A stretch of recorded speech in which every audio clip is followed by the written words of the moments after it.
The rafters in my shop are only 8 feet high, and that's a big problem whenever I bring sheets of plywood in here to put onto my table saw, because more often than not, whenever I pick it up just a little bit, I'll hit this rafter, and then I gotta figure out a way to wedge it into my table saw, and I'm really tired of doing that. So I'm gonna do something about it. This pole barn was built in like the 60s or 70s, and these trusses are just kind of held together with plywood plates. And I think I can do better than this, especially on this first rafter. This first truss. And then also on this back truss back here. And I'll tell you about my plan here is that if I move this up and create a scissor truss out of this, then I can also put a loft across here that's about 4 feet or 1 sheet of plywood wide and get tons of long-term storage up there that's completely out of my way. I saw this video on YouTube by a guy named Enigma Engineering. Definitely deserves a shout out, and there's probably been more people than him that have done this, but he's the first one I came across, and he kind of showed this method of how to raise the truss or the bottom cord height in a trussed roof situation. I think I can do it. Plus, all that's on this roof is just metal. It really probably is pretty low weight. And I've done some of the engineering calculations and actually ran them by a civil engineer, and they said, I think you'll be fine. Also, I just noticed my dust collector's not even hooked up. I was wondering why all these cuts I've been making, the dust is just flying everywhere. Well, there's your problem. So let me tell you my plan. You can criticize it in the comments or wherever you want, but this is how I'm gonna do it. So you can see where this screw is right here on this piece of melamine. And behind that screw is a 2x6 stud that runs from a base plate all the way up to a 2x10 that it kind of joins into a 2x10. That 2x10 runs all the way across, and the 2x10 is what the actual trusses are currently sitting on. And then I think on this corner, and then in the center, and then in that corner, there are actual metal poles that go all the way into the ground. So that's how it's all connected. What I'm gonna do is I'm going to cut the foam off of this stud that sticks up right there, and then tie my scissor piece from that stud all the way up to the other side over there. About right there. Then whenever I bring it across, I'll screw it into all of these pieces of the truss, and then once the scissor is up on both sides, I'll cut out the bottom pieces, and then I'll have to figure out how to rehang my lights. But that's the plan.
I got these structural GRKs that I'm going to put at each new node. I'm just going to start with one so that I can flex it or pivot it a little bit. And from there, I'll probably put in a bunch.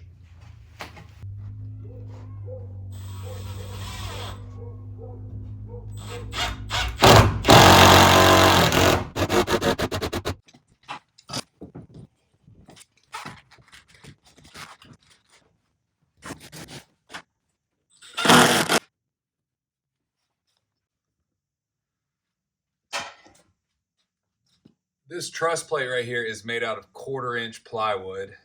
And so what I want to do is cut some more 1/4 inch plywood and put between the 2x6 and the old, I don't know, top cord of that of the truss, so that whenever I sandwich it together, I don't get a bow in my 2x6.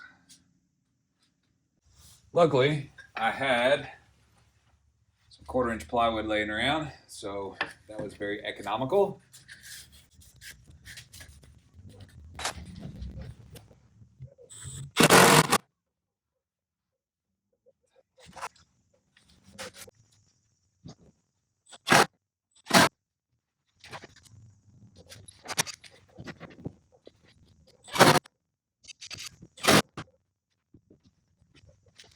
The more I inspect this structure, the more comfortable I get with how it's put together.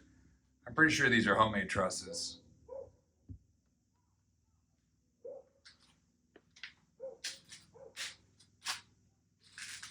Those have got to be roofing nails, right? All right, there are 12 GRKs in there. Got 3 there. Got 1 on the backside. I got 2, 2, and then 4 over here. 1, 2, 3, 4. Now I guess it's time to just rinse and repeat. Then we cut it all out. The cable was hiding behind that little connecting piece right here. I'm glad I went to the other side before I started sawzawing.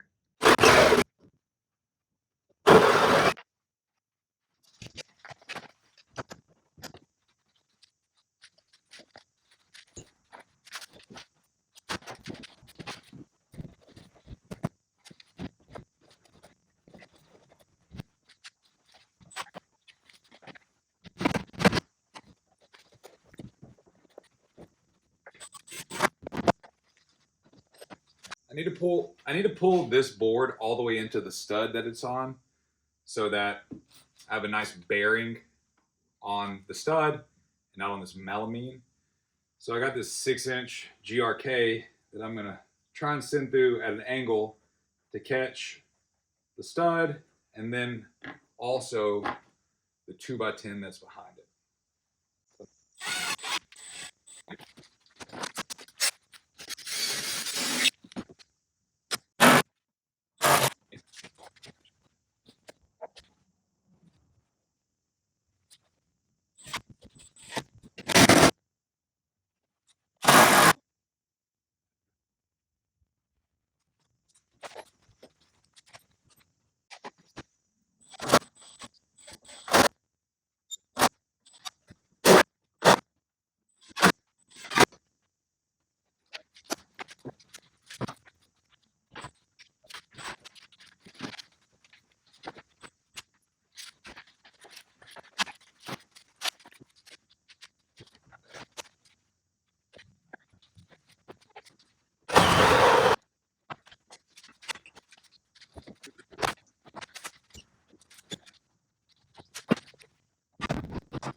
All right, things are about to get real.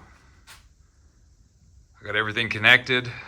I got the electrical out of the way, which I'm gonna have to figure out what I'm gonna do with it.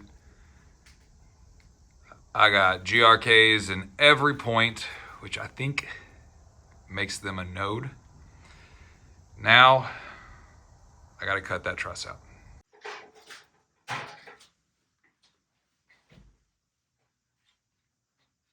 I am slightly nervous.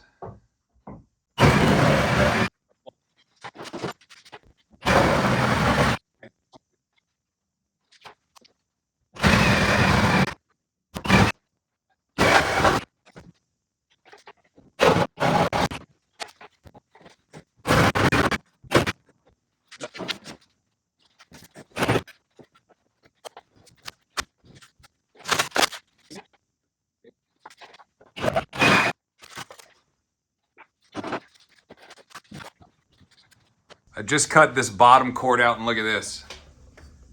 It was riddled with carpenter bee holes, so it probably wasn't that strong to begin with. This side's even worse. Look at that. I mean, it's like 25% of the wood is gone from the carpenter bees. That looks so good. The roof height is incredible. So you can see the electrical line just hanging. I'm gonna fix it. That's where the truss bottom was, and now it's way up there. It feels so much roomier.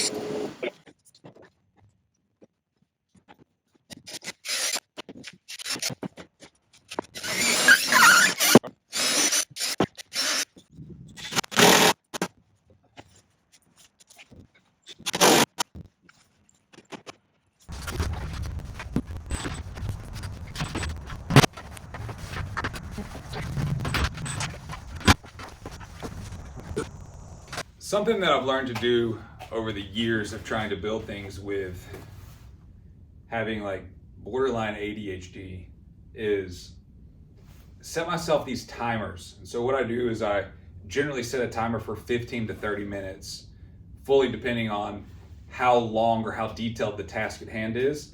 And then once that timer goes off, I set another timer for 5 minutes. And that 5-minute timer is solely to just get things back into a reasonable place. So I'll either organize the area I'm working in, I'll vacuum up the shop, I'll just generally organize and clean up every 15 to 30 minutes for 5 minutes. And that has increased my productivity so much. The analogy that I use to myself is if you're chopping wood, you spend 30 minutes chopping wood and 5 minutes sharpening your axe. And it really, really works well for me. That's what I'm about to do right now is clean up.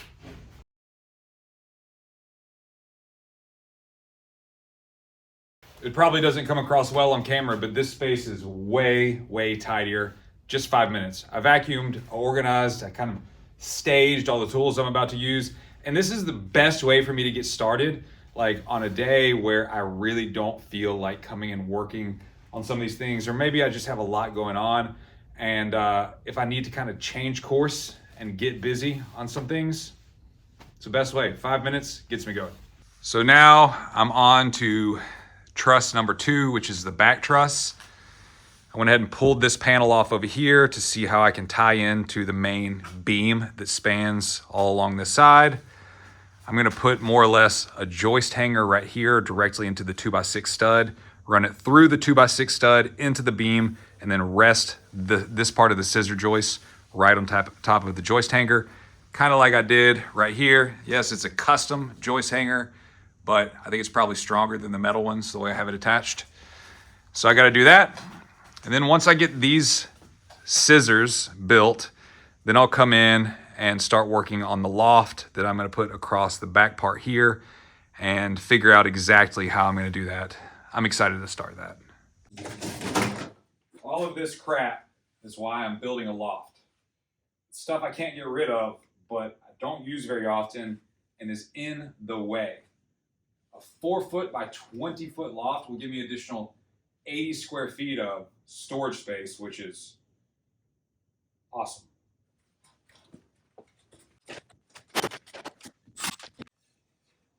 I'm putting these truss hangers up with these really long GRKs. I think they'll have plenty of bite into the 2x6.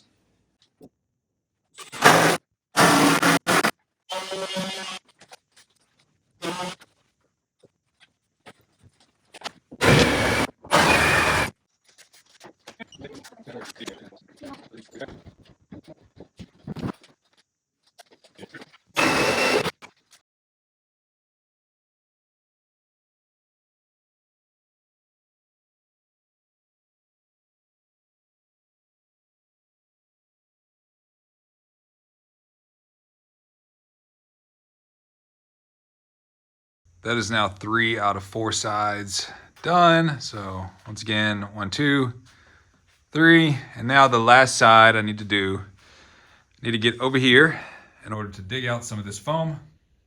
But before I can do that, I gotta move all this crap out of the way.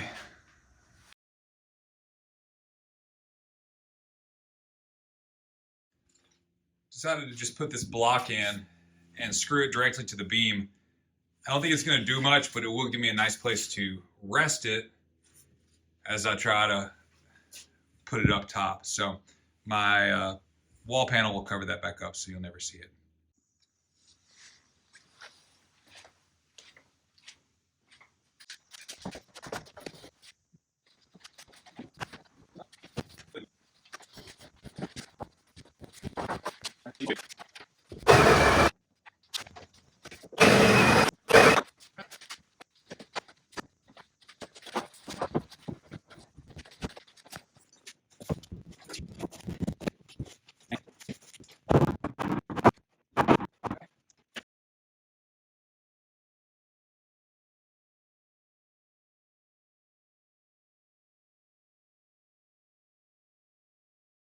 There it is, all cut out. Looks awesome. Now I got the front and the back all done. I think that's what we're gonna call this one. In the next episode, I'm gonna go ahead and clean all this up, reroute the dust collector, and I'm gonna fix the electrical that I had to cut on this side. I think a junction box needs to be put in so my air conditioner works by the time that summer comes along. If you've been following along in some of my shorts, which I think a lot of new people are doing, then those are lagging behind probably 6, 8, 10 months, if not more. And this is the current iteration of the shop. So I'm gonna keep putting out the series of developing the shop on shorts and then actually improving it, making it perfect, kind of following along with the theme of all the other long form videos that I'm doing. And this is what I'm working on now. So next episode, I should finish this project up. Thanks for watching.